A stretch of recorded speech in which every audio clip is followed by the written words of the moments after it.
Yeah, so Maddie's going to begin with a lead off for about 20 minutes, and then we'll have a little space for questions, probably 10, 15 minutes max, and then Wayne's going to finish up, and then after that we'll keep it discussed for essentially as long as we want.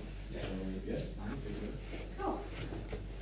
Basically, it's been over 10 years that have passed since the onset of this global financial crisis that's happened in 2007, 2008.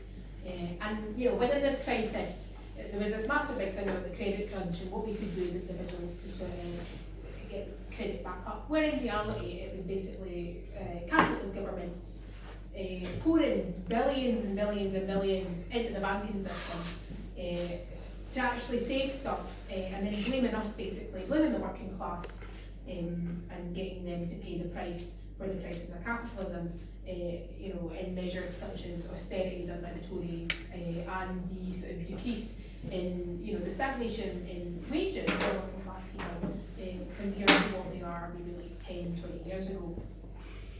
So, as socialists, how are we to actually understand the processes that come with it? So basically, to have a basic understanding of the situation facing the working class, what we have to do is return to the works of Karl Marx. 2017, it was 2 years ago, was the 150th anniversary of the publication of Capital, the volume 1 of Capital.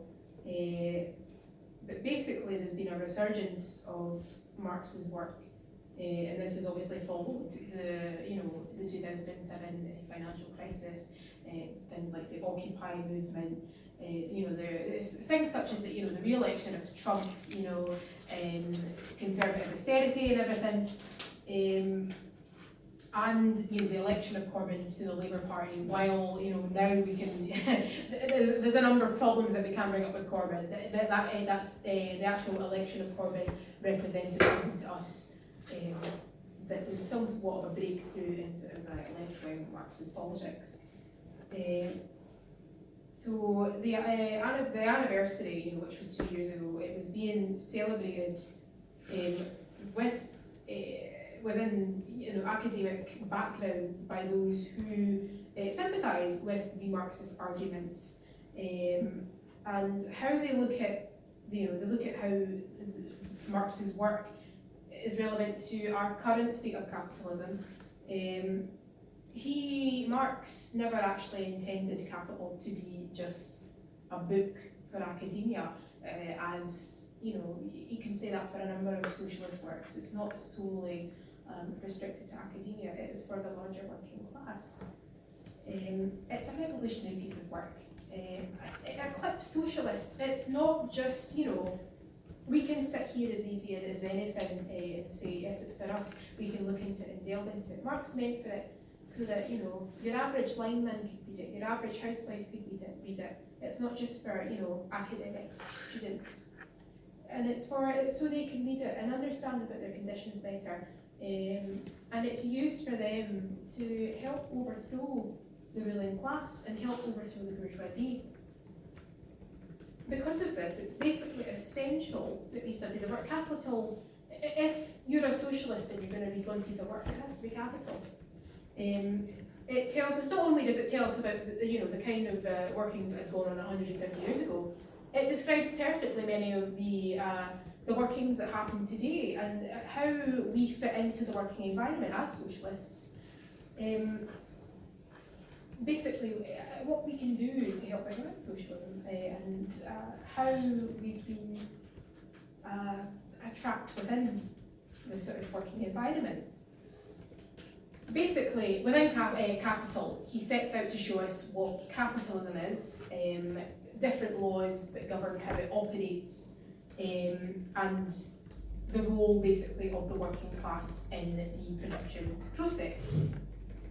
So some aspects that are dealt with in Capital that we're going to look at are class society.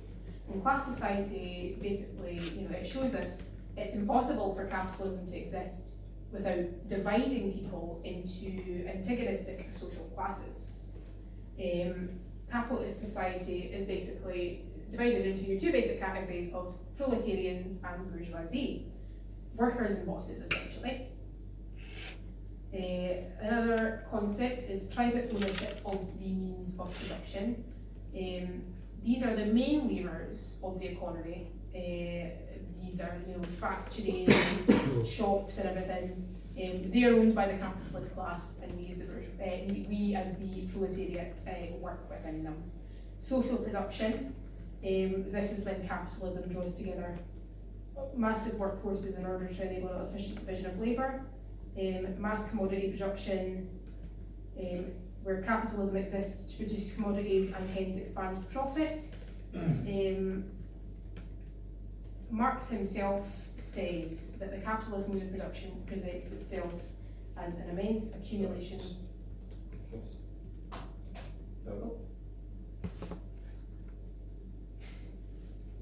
of commodities, its unit being a single commodity. So basically, commodities, by their nature, are a contradictory phenomenon. If we take, the commodities listed below, such as a phone, TV, baked beans, sausage roll, they all satisfy basically a human want or need to some extent. These food items can stave off hunger for a wee bit. Industrial robot can help to produce more commodities to sell on the market. So we can refer to these specific functions as a commodity's use value. However, the specific function of a single commodity tells us basically nothing about the value in terms of its price, how it relates to the other commodities on the market, and how it relates to the other commodities and everything is the exchange value of commodity. There's been a number of capitalists who reject Marxism as they argue that exchange value is something that's pretty subjective, and what it's worth depends on what a certain individual is prepared to pay for it. It basically appears to be common sense. However, Marx and Engels developed a scientific method of dialectical materialism, and that was in order to tear down what may appear to be common sense. And this is in order to get to the real truth of the matter, to see the world as it appears, not as it appears, but how it really is and how it naturally operates. This is the approach of looking at value as something subjective can be described as an idealist position, and it claims that exchange value is first determined in our heads and then projected onto the world in which we live in. Basically, Marxists reject this approach. So in Capital, Marx looks at what he termed commodity fetishism. So if you were to go into a shop and buy an iPhone, it appears to be a straightforward transaction, an exchange of commodity for a certain amount of money. This appears to be a relationship between things, the phone and the money. However, this conceals the real relationships at play. We must ask ourselves how the iPhone came into being. We can only conclude through a wide network of human labour. We don't ever see the work of engineers, or any sort of factory workers, or any, if you choose the most extreme example, children who mine for cobalt and stuff in the Congo to get these materials to make the phone. This is only just some of the labour contained in the production of this phone, and the list is a lot more lengthy. In earlier societies where communities will produce for direct use, it was obvious how essentials of life came into being. If you look at hunter-gatherer societies, labour is in no way alien to you. However, under capitalism, this process is hidden from us and takes on quite a mystical character. There's a reason a certain commodity can exchange for a certain amount of money, and it's mystified. This is the fetishism of commodities.